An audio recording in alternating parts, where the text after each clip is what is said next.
Hi friends, thank you so much for tuning in to ASP Stories again this week. For those of you who are hearing this for the first time, this is not our standard format.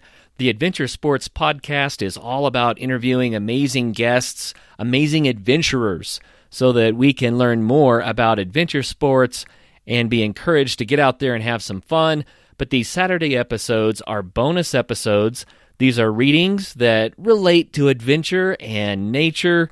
This book is a book that I wrote 20 years ago entitled 8240, One Family's Life Above the Clouds. And if you didn't hear the first segment, you might want to go back and listen to that one so that with this one you can pick up where that one left off.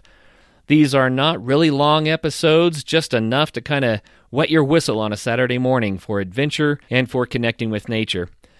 I want to say a special thank you to all of you who did respond back. We had lots of nice positive responses, people saying that yes, it is worth it, that you enjoyed the readings and you think it's a great idea. We plan also, after we finish 8240, to move on and hopefully have some of our guests read excerpts from their books. We have so many guests who have written amazing, adventurous books and provide you a little bit of extra Saturday morning entertainment that way. So that's what it's all about. There's quite a bit of spirit talk in this segment, but I want you to know this is not a religious book. It's just a segment about how nature impacted me. Thank you again for your kind words and responses. And now, without further ado, we're going to continue on to the second segment of 8240, One Family's Life Above the Clouds.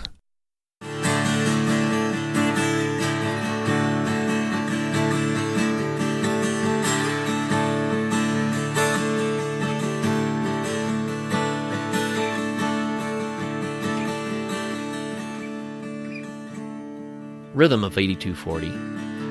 Living at 8240 brings a different rhythm to life. The lifestyle of the suburbs will not work here. The urban sprawl that seems to be shaping popular cities all over the United States brings with it opportunities and curses. There is opportunity for many to live in new, rather large homes. Easy credit and high employment rates have given this generation access to housing that previous generations reserved only for the wealthiest. Still, this housing has hidden curses. Developers have found that they make more profit if they maximize a number of domiciles per acre of land. It seems that people are willing to pay for a large house with little room around it. Houses get stacked on top of houses. There are windows in the front of such a house, but often the sides of the houses are virtually solid wall. This is because another house sits within spitting distance. Looking out a side window into a neighbor's at this distance would place a neighbor's space literally closer to one's viewing point than the opposing wall in the room of the viewer. This tends to detract from the feelings of autonomy and individuality, not to mention privacy. So houses are pressed together, and there's not room for nature to make much impact on the lives of the residents. There are postage-stamped lawns grown with chemicals, protected with poison, and watered with chlorinated human-made rain. This is acceptable to many. The suburbs are an improvement over apartment life, where one's front door opens into a dark, long hallway. In the subdivisions, there's a little room to breathe. Sort of. With air conditioning, video games, and home theater systems, people don't need to go outside. The garden is a sterile grocery store. The place of work is too far for walking. Even the car is tucked into the garage, so there's no actual need to walk outside between the front door and the vehicle. It's possible now for people to go days without a single breath of outside air. A friend pointed out that he observed his neighbors backing their cars out of their garages, braking long enough to scoop up the morning news without even setting one foot out of the car, and then they shoot off down the street for the office. House, garage, car, traffic, parking garage, elevator, desk, usually a cube without a window. This is the habitat of the suburbanite. Perhaps that's for the best. With the poor air quality which is created by this urban sprawl, it's often unwise to breathe outside air anyway. How has such a large percentage of our population been stripped of almost all interaction with the natural world? I don't want to sound critical of the lifestyles of those who live in these conditions. Many are quite satisfied with suburbia and take offense at the mention that the world is less than ideal. They work hard to afford this lifestyle, and they do live in spacious housing, at least spacious on the inside. I simply describe the world to provide the necessary contrast to life in the woods at 8240. I know that many people would not want to live at 8240. It's a challenging lifestyle One cannot slip past nature here. One's forced to work with nature. This creates the different rhythm. A life in the mountains begs for us to take life more slowly. It challenges us to notice the sunrise and to taste the air. If we fail to meet this challenge, we will still be forced to notice the heaps of snow as we shovel out our trails to our cars. We cannot deny the winter winds that scream through the trees, and it's impossible to miss the feeling of the high-altitude sun on a bright spring morning. Humans are designed to relate to nature. We eat foods grown in dirt, we drink water that falls from the sky, we breathe air that flows throughout the biosphere, refreshed by green plants, rain, snow, and lightning. We require at least a few minutes of sunshine each day to produce enough vitamin D to allow the absorption of calcium into our bodies. Without this sunlight, growth is stunted, and bones grow soft and fragile. We're undeniably linked to the natural world. It's simple to point out the human connection to nature on the physical level, but there's also a connection on the spiritual level. Until one experiences this spiritual connection, it's difficult to understand it, but when one does experience it, it is undeniably etched into the depths of his or her being. I look out my window as I write. The early morning light is filtered by the green trees as it sweeps in at a low trajectory. All is silent, very still, except one lone aspen leaf 40 yards away. It shimmers in the magical light. I see it. I'm touched by it. Why does it move? Is there a microscopic breeze that touched only the one leaf, or did a tiny finch brush against it as it swooped through the dense woods? Could it be that a large beetle or a larva walked too far out onto this leaf and fell as it gave way? What does the health of that caterpillar have to do with my own health? Has that finch been looking in the window and watching me write? Will I feel that micro breeze against my cheek as I walk out to my truck this morning? Does that all sound trivial? It's not trivial to those whose spirits have been touched and shaped by the creation. There's a connectedness between our lives and every other condition of the biosphere. All life is interconnected in some way, and all life is connected to wind, water, earth, and light. Living close to nature seems to make these connections more apparent. More important than the connections between these things is the balance that exists between virtually every living thing on the planet. The Creator designed the natural order of things to maintain such a balance, and various ecosystems and balances have existed from epoch to epoch since the beginning of time. When the balance is disrupted, all of the creation suffers in one way or another. On the physical level, some disruptions have brought about cataclysmic endings to entire populations of life on Earth. Natural history illustrates several such events that changed the biosphere so completely that planet-wide ecosystems were destroyed, and new balances were then established with new types of plants, animals, and environments.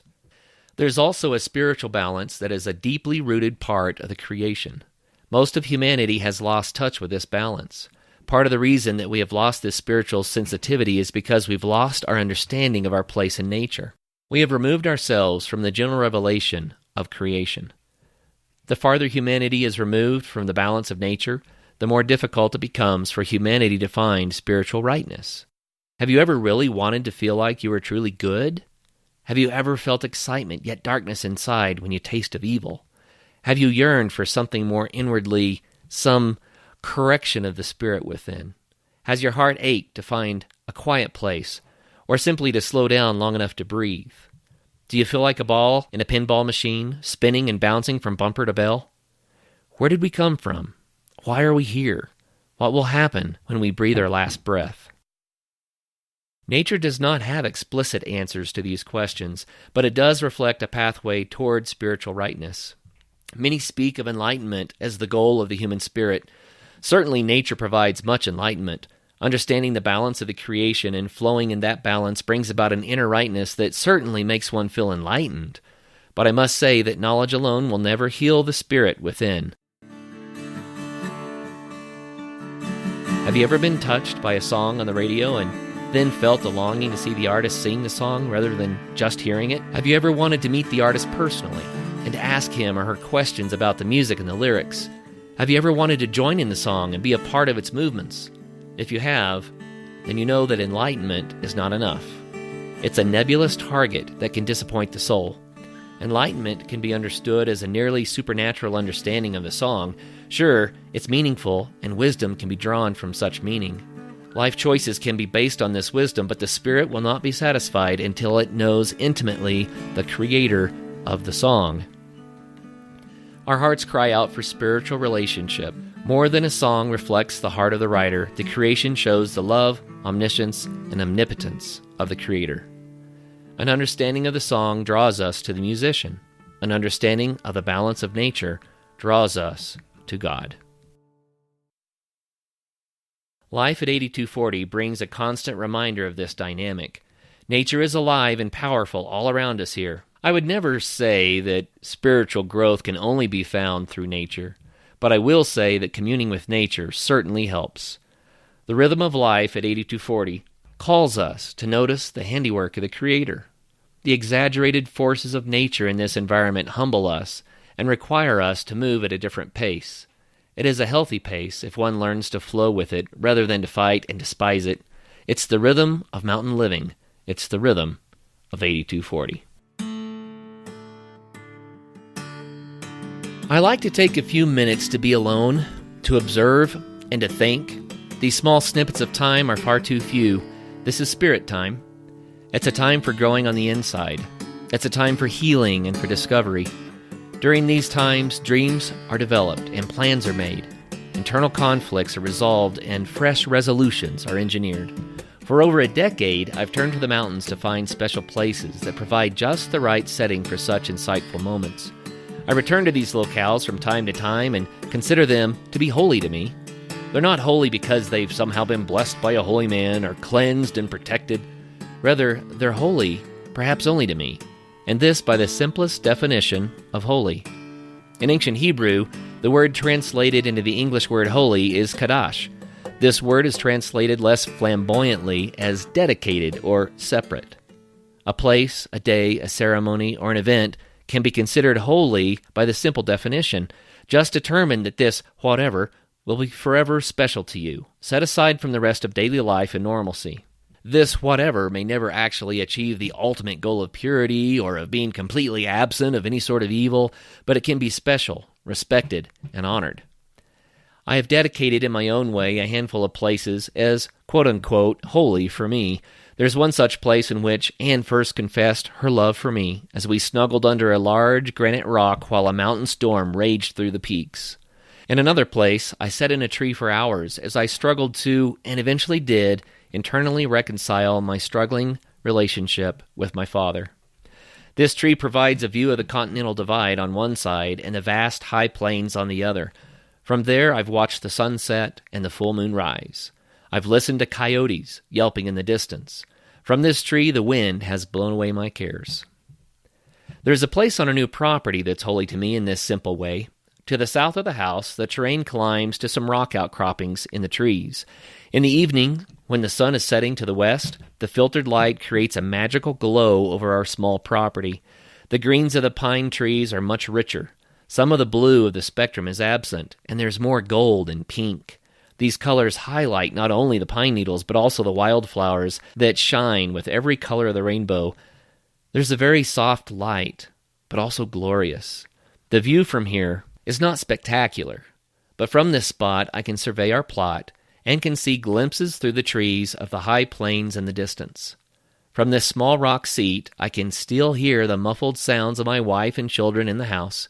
I can watch the dogs play. I can see the results of dozens of our projects over which I've labored with care. I can also see the things yet undone. These undone things challenge me to plan and to dream.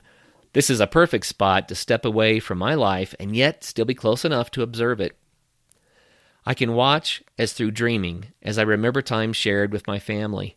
I can almost see the future as I visualize the new addition or a rock fence that will highlight an embankment, or perhaps help define the limits of our driveway. I can see my son about 10 years from now racing around the back of the property in a go-kart, and I can see my daughter, now only one, someday playing volleyball or tanning in the yard. Here, I can pray about the present and the future and purpose to make things better. Better. Always improving. The mountains draw this sort of experience out of me. Perhaps it's the sheer size of these Alps that makes me introspective. Perhaps it's the weather or the purity of nature. I know that at times it's the wind that makes me feel so philosophical and thankful. Studies have shown that constant winds, waterfalls, lightning, and a few other natural events cause an increased concentration of certain ions in the air. It is supposed that as we breathe these ions, an endorphin release is triggered in our bloodstreams. This endorphin brings a state of comfort and a feeling of well-being. This may be true, or it might not. All I know is that I feel high when I take the time to soak up the majesty and the beauty of the mountain vistas. It's nice to see the vastness of the land and the power of the weather and to feel small. It's good to be reminded of our place in the grand scope of the universe. Sure, this is humbling, but it also makes the lesser cares of life seem small as well. These experiences remind us to celebrate mere existence and not to take life too seriously. What will it matter in the grand scheme of things if you had an uncomfortable exchange with your boss? What lasting impact will there be if your house is not kept as perfectly clean as you may like? It really does not matter in the big picture that you were caught in a traffic jam today. All these things impact our lives, but there are more important reasons for existence. There are more important, encompassing truths that guide our lives. C.S. Lewis put it quite well. If one seeks comfort, this comfort will never be found completely. However, if one seeks truth, then both truth and comfort can be gained. The mountains remind me of truth, of the big picture that really matters. And comfort, I am comforted by this truth.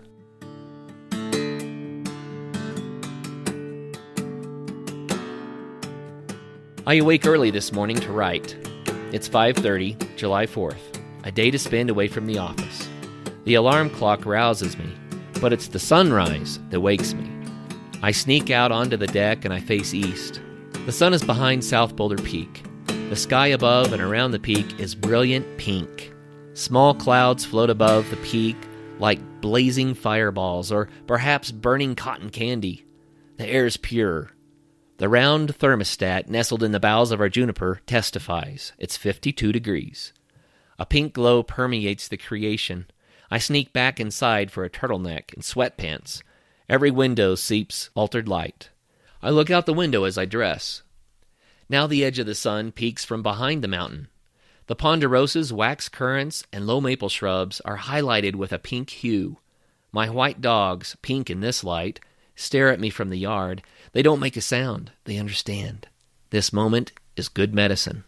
They will honor it. Back in the house, I savor a hot cup of black tea. Preparing the tea is a ritual. Water is heated. Loose tea leaves are steeped, then filtered. Add raw sugar, just a little, and a dash of milk. Oh, to live life so well every day, that's my passion, to draw from each moment the beauty and the richness that it deserves. The light outside is golden now. Friends will visit today, and there will be fireworks over a mountain reservoir this evening. I feel blessed by the morning and the promise of the day. I purpose to watch the sunrise often.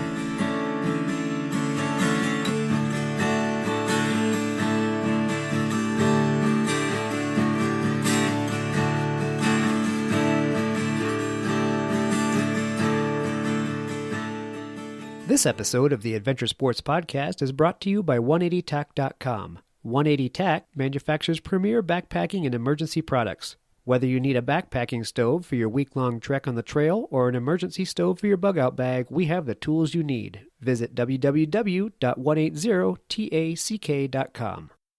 Hey, we have a new sponsor on the Adventure Sports Podcast. I'm excited about this one. Action Heat is a line of clothing that actually weaves heating elements into the clothes. It works similarly to how a car seat is heated, except that it runs off a little rechargeable battery pack. And this battery pack can last up to 12 hours on a charge. It can also recharge your cell phone or other devices, so it's multi-purpose. And they have all kinds of options here. Hats, they have jackets, they have shirts, they have socks, they have gloves, they even have undergarments like long johns. Man, they will keep you cozy from head to toe. Action Heat, you can get it at action-heat.com/adventure. Please do use the /adventure for two reasons. For one, that's how they know that you heard about them from us. For 2, it saves you 15%. So how cool is that? Your holiday shopping is done. All you have to do is go to action-heat.com/adventure.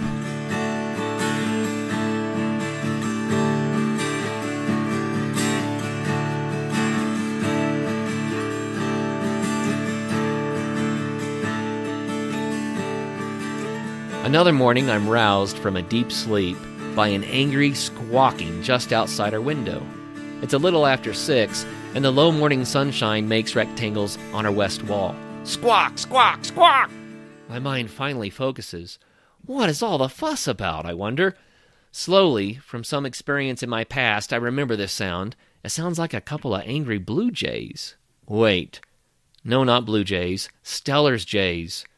I'm fully awake now. These birds are no more than 10 feet from our open window, screaming back and forth like banshees. I quietly roll out of bed as if to keep Anne from waking. No doubt she's awake by now. A glance out the window confirms my groggy memory. There are 2 Steller jays flittering from limb to limb, screeching, but not at each other. They're scolding someone on the ground. This I must see. I slip out onto our second-level deck. Sure enough, there in a patch of golden sunshine is lying disinterested, but perhaps a little annoyed, a small red fox. Mr. Fox appears quite tired after a hard night of hunting and scavenging for food. All he's interested in at this moment is a snooze in the early morning sunshine, but the jays are relentless. This mating pair must have a nest nearby. Funny that I'd not noticed these reclusive birds nesting here earlier. Now I cannot miss them for all the fuss they're making. Steller's jays cast shadows similar to that of blue jays. They're fairly large birds with long tail feathers and a tuft of feathers on their crown. They look quite stately.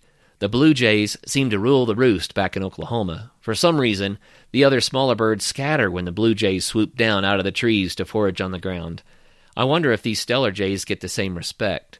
They certainly don't from the fox. His ears twitch as I shuffle on the deck, but he's quite ignoring the Steller's jays. Blue jays have light blue backs and wings with white bellies and gray at the top of their chests. When they fly, they flash white and blue tail feathers. Steller jays, in contrast, are quite dark, with indigo that fades into black. In the shade, they almost look pure black.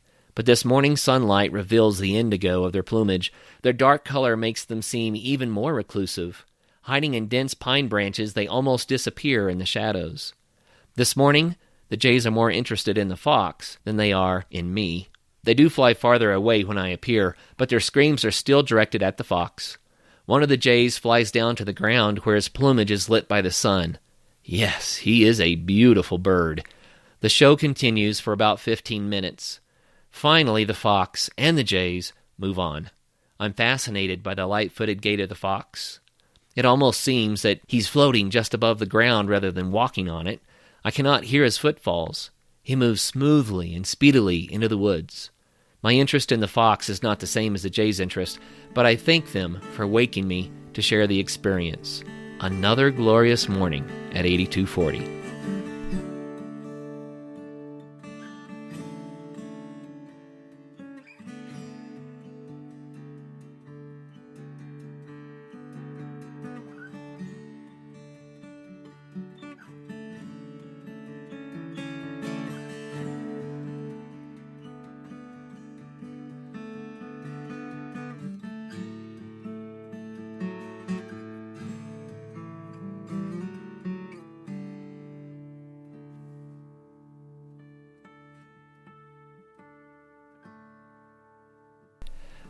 I'm going to stop there. That's the end of our reading for today.